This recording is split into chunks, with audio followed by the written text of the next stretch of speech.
Bom, no vídeo de hoje quero falar com vocês sobre um pacotão de jogadores do Palmeiras que poderiam chegar no Cruzeiro. Até 2 desses já procurados de forma oficial e tem outros 2 jogadores, um ponta e um centroavante, que se o Cruzeiro procurasse, o Palmeiras teria um prazer enorme, né, de negociar com o Cruzeiro a saída desses atletas. Quero comentar aqui com vocês nesse vídeo de hoje algumas alternativas que poderiam, na minha visão, chegar ao Cruzeiro. Obviamente a maioria deles tem um salário muito alto para a nossa realidade, mas dependendo de se os jogadores não tiverem espaço no Palmeiras, tiver um empréstimo com a equipe paulista pagando um valor, né, sem dúvidas poderia ser nomes muito mais viáveis. Só antes de começarmos, peço para você deixar seu like aqui embaixo. Estamos com uma meta de 150 likes nesse vídeo de hoje. Quem puder deixar aqui, né, sem dúvidas, vai me ajudar demais, até para trazer, né, mais conteúdos como esse, aqui já reunindo todos os nomes especulados de uma só equipe do Palmeiras, né, nessas últimas semanas, e trazendo esse conteúdo para vocês. Temos também um recado aqui que eu quero falar da SSS Game Brasil, casa de apostas esportivas que está com ótimas cotações, que eu quero destacar aí então o jogo do Brasil, né, nessa sexta-feira, meio-dia contra a Croácia, e tá uma cotação muito boa lá na SSS, que no caso aí tem uma vitória simples do Brasil, pagando 4,70 a cada real apostado. Uma excelente cotação, melhor casa de apostas em relação à cotação aí em cima desse duelo do Brasil. Apostei R$100 nessa vitória da seleção, voltando 370 em cima desse valor meu, né? Se o Brasil vencer aí por um placar simples contra a equipe da Croácia na próxima sexta-feira. A plataforma que está toda atualizada, deixei aqui para vocês como que faz para entrar, né, na plataforma, entrar na aba de jogos e em seleção de Copa do Mundo, super simples. Lembrando, você utilizando o meu cupom, que eu vou deixar aqui na tela, a sequência aqui de 6 números, você vai ter 100% de bônus também e um bônus aí nesse seu primeiro depósito, tá? Tem também a opção, se você fazer uma renda extra lá na SSS, de você se tornar um agente. Eu vou deixar aqui na tela também as opções e quanto você ganha por cada movimentação, né, de pessoas novas que você trazer para a plataforma. Então vai lá na SSS, nossos patrocinadores, para você ganhar uma renda extra e também começar a apostar nesses jogos, né, da Copa do Mundo. Tem também igual França, Inglaterra, Holanda e Argentina, esses jogos aí na sexta-feira e no sábado também. O link está aqui embaixo na descrição e no primeiro comentário fixado. Bom, então vamos lá, né? Eu já tinha trago para vocês nessa última segunda-feira que o Cruzeiro demonstrou interesse no atacante Merentiel, o uruguaio aí do Palmeiras, né? Que no caso o Nicola trouxe uma informação também na segunda falando do interesse do Cruzeiro, mas que pelo Merentiel deve ser um pouco mais difícil de sair o acordo, porque assim, apesar dele não estar tendo aquela sequência boa como titular e tudo mais, tem outros nomes do Palmeiras que, no caso, a equipe palmeirense teria mais interesse de negociá-lo. Quero começar falando sobre 2 nomes que o próprio Nicola afirmou, que o primeiro aí é no caso do atacante Breno Lopes, que tem contrato até dezembro de 2024, um vínculo longo aí, e avaliado em algo próximo dos 2 milhões de euros pelo portal, ou seja, 10 milhões de reais de acordo com o Transfermarkt. Jogador que tem aí 26 anos de idade, pode atuar de ponta esquerda, ponta direita. O Breno Lopes, que é natural de Belo Horizonte, surgiu inclusive na base, apesar de ser, né, de Belo Horizonte, surgiu pela base do Cerâmica e depois passou pelo Joinville, né, de Santa Catarina.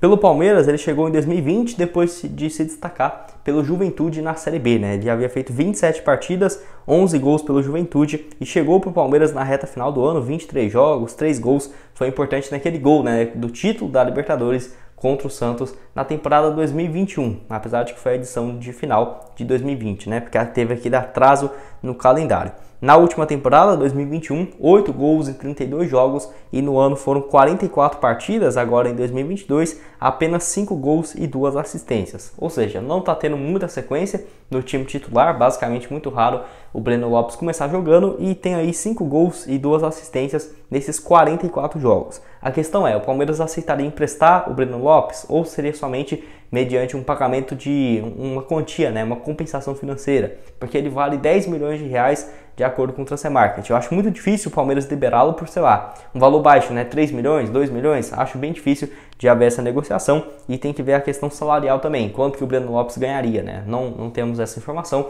se seria próximo dos 300, 350, que seria o máximo, né, que o Cruzeiro pagaria para um jogador, ou se seria até um valor maior, né, depois dessa sua renovação no final de 2021. Então, seria uma das opções do Breno Lopes, que é para esse setor de ponta direita, ponta esquerda, que ele pode atuar nas 2 funções, mais pelo lado esquerdo do campo, que o Cruzeiro deve buscar algumas alternativas para a Série A.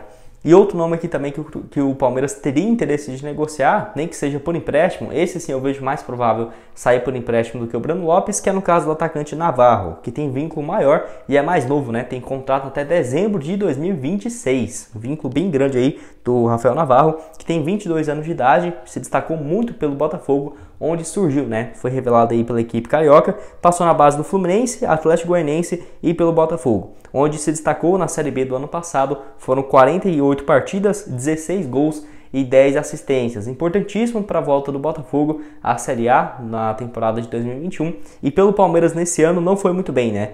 Se você for olhar os números, até que parece ok, porque ele entrou em campo em 48 oportunidades, marcou 7 gols e deu 4 assistências. A questão é, desses 7 gols, todos eles foram marcados na Libertadores. Aí você me fala, nossa Gustavo, que bom, né? O cara então é decisivo, joga muito bem só contra times grandes na Libertadores. Não é essa a questão, porque a maioria dos gols dele, eu acabei esquecendo aqui de pegar os gols, né? Mas só contra times do Peru, da Venezuela, jogos que o Palmeiras ganhou de 7-0, 4-0, é óbvio que ele fez gols, né? Isso sim é importante, não vou tirar o mérito do atacante, mas, por exemplo, no Brasileirão, ele não fez nenhum gol, né? Se você for pegar, os 7 gols dele, se eu não me engano, estão divididos em 4 jogos. Então, nas outras 44 partidas, ele não marcou nenhum gol. É claro que contribuiu com 4 assistências, mas vocês entendem, né, meu ponto. Não é números absurdos do Rafael Navarro, foram um resultado aí decepcionante, na minha visão, nesse primeiro ano de Palmeiras. Mas quer dizer que ele é um jogador ruim, que não vai dar conta do recado?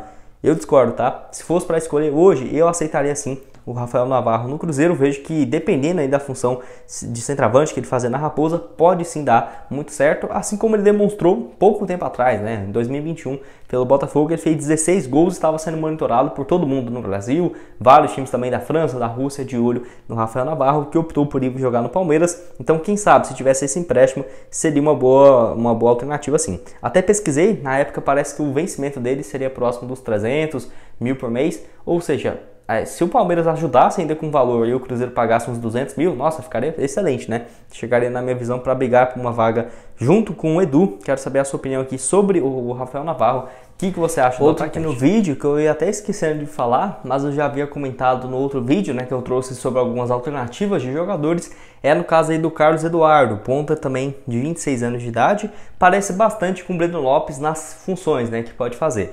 Joga de ponta esquerda, de ponta direita. Eu acho o Carlos Eduardo mais de velocidade do que propriamente ali de bom chute. Isso aí eu acho que o Breno Lopes tem um pouco mais de qualidade. E o Carlos Eduardo é aquele mesmo que surgiu muito bem pelo Goiás. No caso aí ele jogou pelo Goiás de 2014 até 2018 e se destacou na Série B de 2017, por exemplo. O melhor ano dele, 2016 e 2017. Tendo uma média de 55 partidas, 10 gols e 2 assistências por temporada.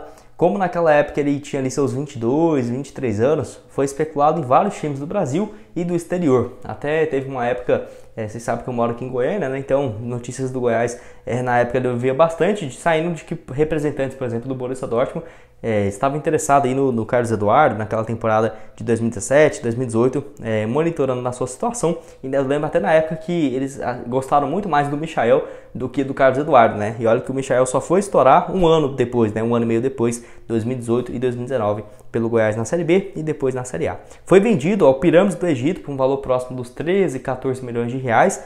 Não conseguiu ter uma boa sequência pelo Pirâmides. Foram 10 partidas, um gol, e o Palmeiras mesmo assim, em 2019, foi lá e pagou muito mais do que o Pirâmides havia comprado. Pagou ali próximo dos 23 a 25 milhões de reais pelo Carlos Eduardo, e na época eu falei que realmente não valeria esse investimento, que eu acho o Carlos Eduardo um bom jogador, mas para 25 milhões de reais, e foi o que aconteceu. Pelo Palmeiras em 2019 apenas 19 partidas e um gol marcado. 2020 e 2021 foram os melhores anos aí, depois que ele foi comprado, que foi pelo Atlético Paranaense. 2020 foi bem, 8 gols e 5 assistências em 45 jogos. 2021 nem tanto, apenas 2 gols em 36 partidas, e nessa última edição do Brasileirão foi emprestado ao Red Bull Bragantino, onde também conseguiu ter uma sequência. Sim, foram 28 partidas, mas não teve bons números, não marcou nenhum gol e nenhuma assistência, de acordo com o Transfer Market. É assim, o jogador que tem contrato se encerrando no final dessa temporada, e na minha visão, se o Cruzeiro demonstrasse interesse e o Palmeiras, por exemplo, eu acho que liberaria ele de graça, tá?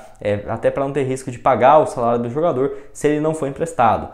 Tem que ver a questão salarial, se não seria um valor muito alto, mas na minha visão um ótimo jogador, tá? O Carlos Eduardo aceitaria ser no Cruzeiro, não, na minha visão não chegaria para ser titular, mas para ser um 12º jogador, um cara ali para entrar no segundo tempo, até por conta das boas experiências que ele já teve pelo Atlético Paranaense, nesse último ano pelo Red Bull, jogou com frequência, acho que pode ser uma alternativa, se não custasse muito caro, né?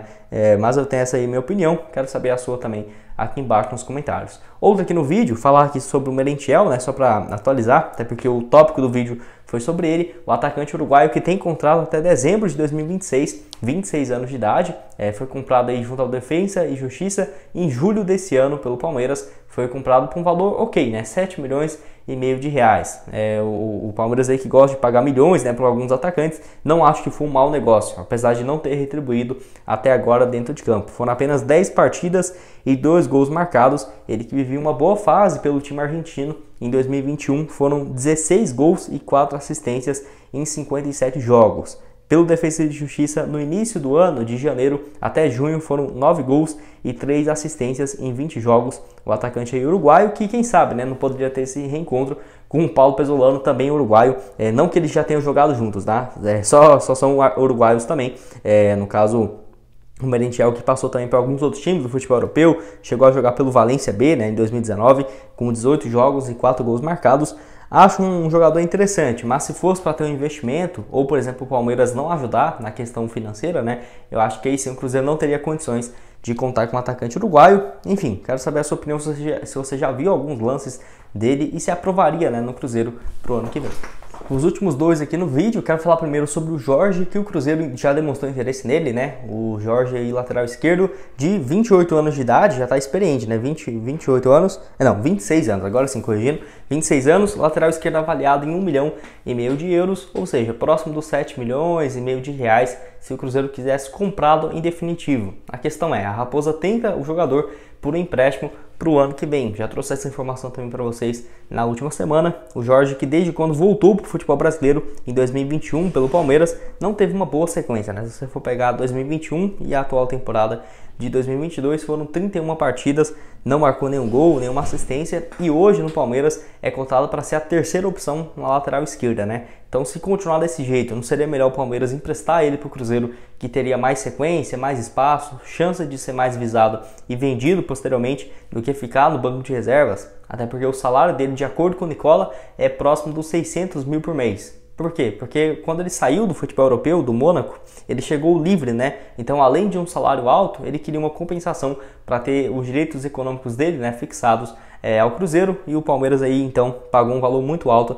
para ter o atleta, que tem um vínculo gigante. O contrato dele vai até o final de 2025, tem mais 3 anos aí então de duração. Se eu fosse o Palmeiras, eu emprestaria ele para um time da Série A, para o Cruzeiro ou para alguma outra equipe que aparecesse. Para a Raposa, dependendo do projeto, eu acho que seria uma boa opção, até por conta do estilo de jogo dele ser muito parecido com o que o Pesolano gosta, né? Com liberdade para os laterais esquerdos jogar. Eu acho isso excelente se o Jorge fizesse essa função. Lembro dele muito bem no Flamengo, né? 2016, melhor ano do lateral, 55 partidas, 4 gols e uma assistência. Foi vendido ao Mônaco com um valor superior na época, próximo dos 40 a 45 milhões de reais, tá? Para você ter uma ideia do tanto que ele foi valorizado. Pelo Mônaco, somando os anos que ele ficou por lá, teve alguma sequência, mas nunca foi titular absoluto. Somou aí apenas 38 partidas com 1 gol e 2 assistências. Também chegou a jogar 3 jogos pelo Porto de empréstimo e pelo Santos na temporada 2019, foi bem, 2 gols e 3 assistências em 35 partidas.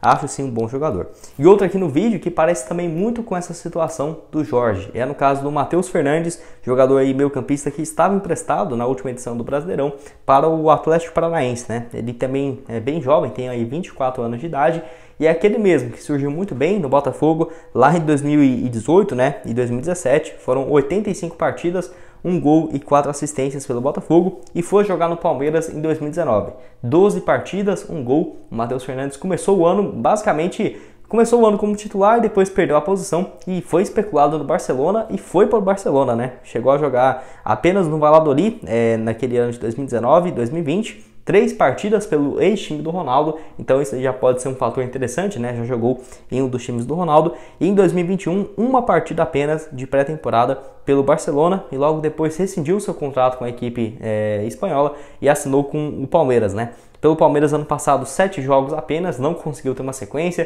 teve alguns problemas também de contusão, né? Acabou perdendo um pouco ali dos jogos, que poderia ter mais espaço, e assim, tem um salário bem alto. Não consegui confirmar qual que é o valor dele, e ele foi emprestado para o Atlético Paranaense. Possivelmente, o Atlético pagando parte do seu salário e o Palmeiras a outra parte, porque foram 27 partidas no ano pelo Atlético, desempenho mais ou menos, né? Jogou teve uma sequência como titular, mas a grande maioria dos jogos o Atlético contando ali, até por conta da ascensão do Hugo Moura no restante do ano, o Matheus Fernandes meio que ficou no banco de reservas. Enfim, eu acho um jogador que, se chegasse, teria características do Pesolano? Sim, não é à toa que ele até já foi contratado pelo Barcelona, né? O Barcelona não traria um volante ali, um jogador que pode atuar como primeiro volante, na minha visão, que não seria muito técnico. Então ele é sim um jogador que gosta de sair jogando com a bola. A grande questão é essa, seria o empréstimo, né? E qual que seria a questão salarial? Porque se fosse para o Cruzeiro pagar os seus vencimentos, como ele saiu de graça do Barcelona e chegou sem custos ao Palmeiras, também tem essa questão de luvas, né? Está embutido dentro do seu salário, muito mais alto do que seria, por exemplo, um jogador que se chegasse para ser um reserva no Palmeiras, sei lá, no máximo 200, 250 mil. Acho que o salário do Matheus Fernandes pode ser superior a isso e seria um dos fatores que prejudicaria uma eventual negociação. Mas dentre esses jogadores que eu listei para vocês no vídeo, quem que você acha que pode ser uma boa alternativa para 2023? Deixa aqui embaixo também a sua opinião nos comentários. Bom, esse foi o vídeo, espero que tenham gostado. Não esqueça de deixar seu like, também se inscrever no nosso canal, ajudar nós a chegar a essa meta de 37 mil inscritos e nesse vídeo aqui chegar a 150 likes, conto com a ajuda de vocês.